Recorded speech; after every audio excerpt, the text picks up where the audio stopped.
भी गल आगे दुआ करते रहे होना तो बेटे साडी तो मेहरबानी कर दे तुहाडा सुने तुहाडा वसीला नजर आया अल्लाह तो बास साडा कोई भी नहीं ना को औलाद असीं दोवें मजदूर हाँ मैं शुगर दी मरीज हाँ कदी मैनूं दवाई लभदी है कदी नहीं लभदी इन्हें खुदा वास्ते करके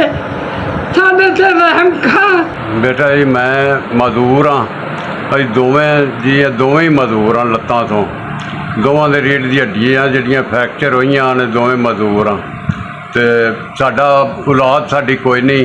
कमान वाला साडा कोई भी नहीं तो साडा कोई आमदन का जरिया करने अल्लाह ताला अगे वो ना तुहानूं शायद वसीला बना के साडे अल भेजिया है तो साडे ते बस रहमत बेटा जी तुसां रुपया 5000 भेजिया सानूं असीं 2-3 दिनां दे दवाई तो बैठे सां ते तुहाडी बड़ी मेहरबानी अल्लाह ताला तुहानूं होर देवे बहुत ज़्यादा देवे।